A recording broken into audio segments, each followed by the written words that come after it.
Assalamualaikum warahmatullahi wabarakatuh.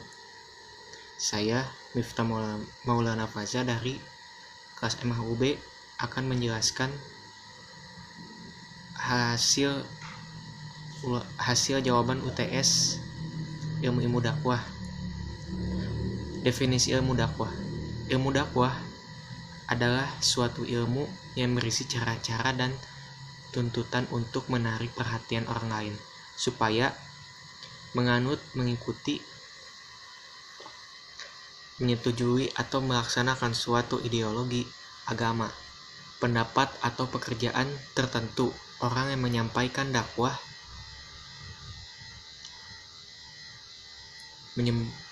disebut dai, sedangkan yang menjadi objek dakwah disebut mad'u. Setiap muslim yang menjalankan fungsi dakwah Islam adalah dai. Definisi dakwah. Pertama, ada cara atau sistem tertentu yang dilakukan seorang dai, komunikator, kepala mad'u untuk menyampaikan suatu tujuan atas dasar hikmah dan kasih sayang. Hal ini mengandung bahwa pendekatan dakwah harus tertumpu pada suatu pandangan human oriented, menempatkan penghargaan dan mulia atas diri manusia.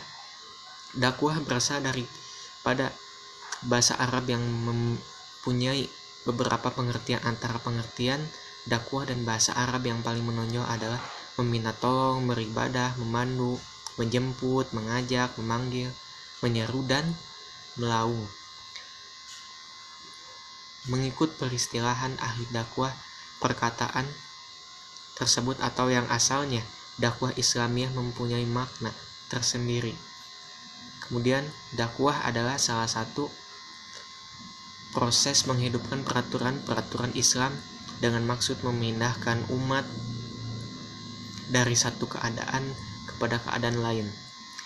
Kemudian dakwah adalah mengajak manusia untuk mengerjakan kebaikan dan mengikuti petunjuk, menyuruh mereka berbuat baik dan melarang mereka dari perbuatan jelek agar mereka mendapatkan kebahagiaan di dunia dan di akhirat. Kemudian terakhir, dakwah adalah kegiatan bersifat menyeru, mengajak, memanggil orang untuk beribadah dan taat kepada Allah Subhanahu wa taala sesuai dengan garis akidah, syariat, dan akhlak Islam.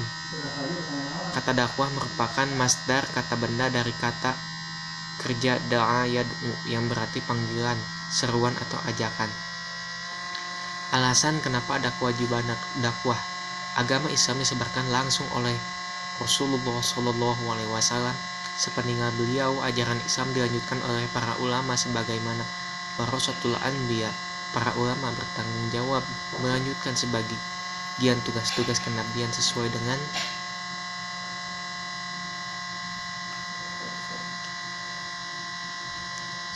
dengan tingkat pengetahuan dan kemampuan mereka. Rasulullah SAW bersabda, "Sampaikanlah olehmu walau satu ayat."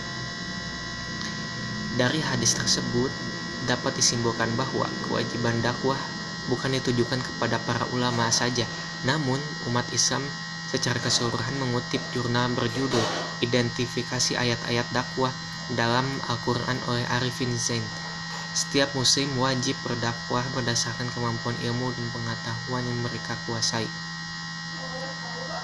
Kemudian yang kedua, mendorong kerja keras untuk mengusahakan biaya haji. Unsur-unsur dalam berdakwah dalam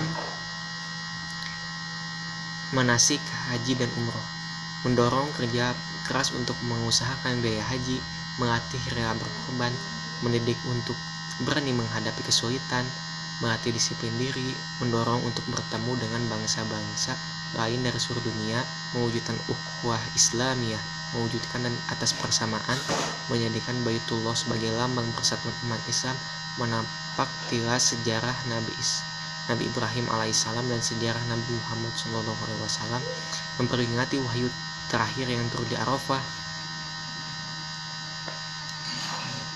menghayati kebesaran ilahi dan menggambarkan betapa pertemuan yang akan terjadi di padang mahsyar kelak, mendapat jaminan dikabulkannya doa-doa, mendapatkan jaminan diampuni dosa-dosa, mendapatkan jaminan masuk surga, Hasan Soleh.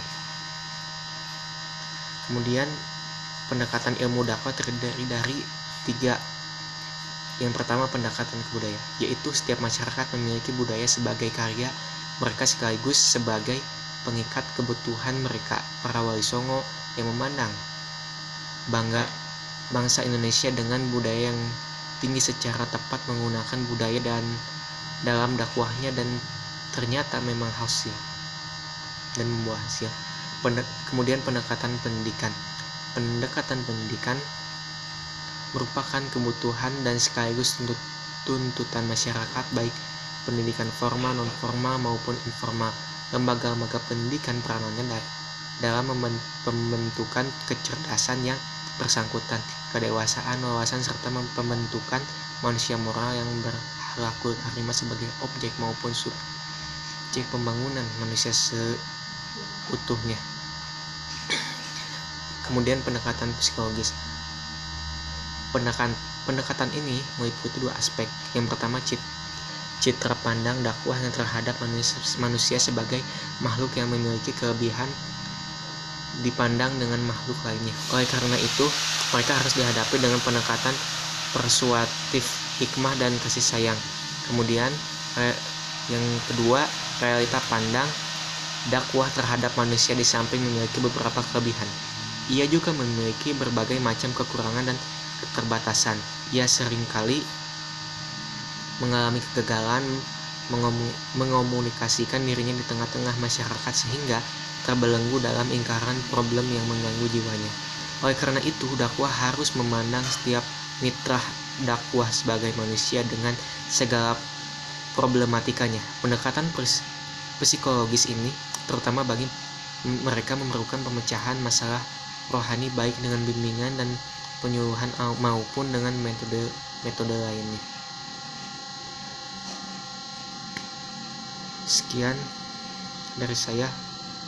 Mohon maaf apabila ada kesalahan. Wallahu muwaffiq ila aqwamit thoriq. Wassalamualaikum warahmatullahi wabarakatuh.